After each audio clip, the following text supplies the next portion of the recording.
The Country Mouse and the City Mouse, and other Aesop's fables. The Country Mouse and the City Mouse. Annie Mouse lived quietly in the country. One day her friend from the city came to visit her. Annie was delighted. "Melissa dear, welcome to the country," she said. "Do come in."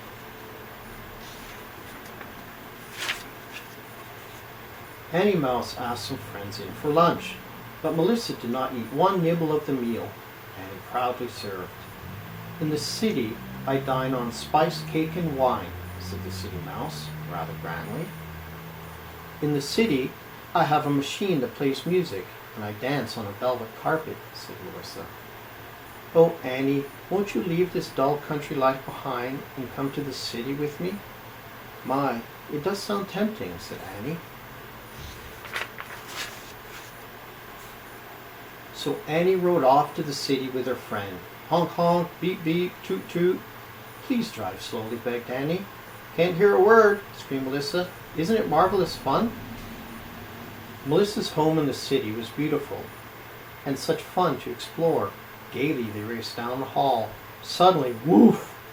Barked a fierce, angry voice. "Help! It's a dog!" squeaked Melissa. And the two friends ran, shaking with fright.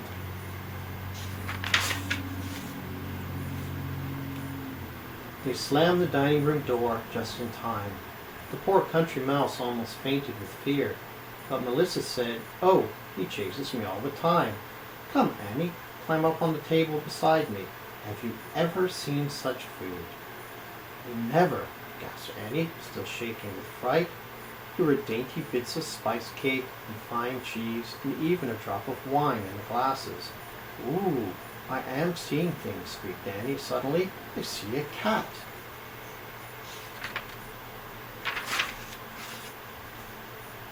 "It is a cat!" cried Melissa. "Run, run!" They slammed the living room door just in time. "Oh," sobbed Annie, "I've never been so frightened." "Nonsense, you'll get used to it," said Melissa. "There, I've put on the music machine. Would you care to dance?" Suddenly the door flew open, and there was a fearful noise. "It's the vacuum cleaner!" shrieked Melissa. "Hold on to that curtain, Annie. Hold tight, or the vacuum will gobble you up."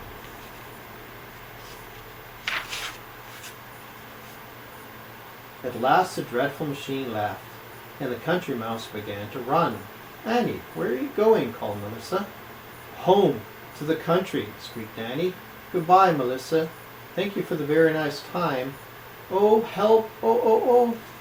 The little mouse ran through the city. She ran and ran and ran, and she did not stop until she was safe in the quiet green country.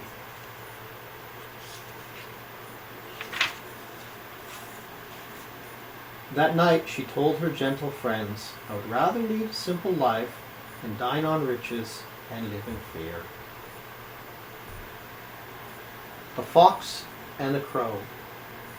A crow sat in a high tree holding a tasty bit of cheese in her mouth. Along came a hungry warthog. "Crow will laugh when she sees my funny face," he said, "and when she laughs, she'll drop the cheese."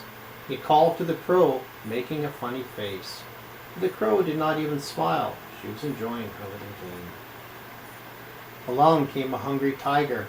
"Fly down to me, crow," coaxed the tiger sweetly. "Place that cheese on my nose, and I'll show you a clever trick." But the crow did not move. She did not trust that tiger.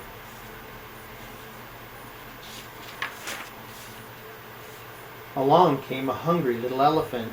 "Drop the cheese to me, crow," said the elephant, "or I will give you a shower bath." But the crow did not drop the cheese, even though, whoosh, the elephant's trunk sent up a stream of water.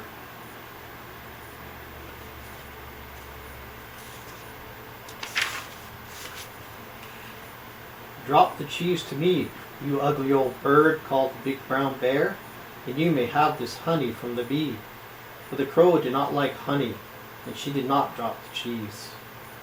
The crow was about to eat the cheese when along came a cunning little fox.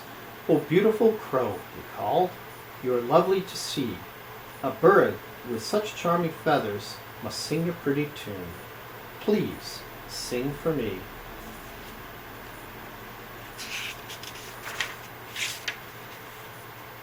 Now the crow had never been told she was pretty, although she thought she was, and she had never been told that her voice was pretty. She opened her beak and rasped an ugly caw. Down tumbled the cheese into the fox's mouth.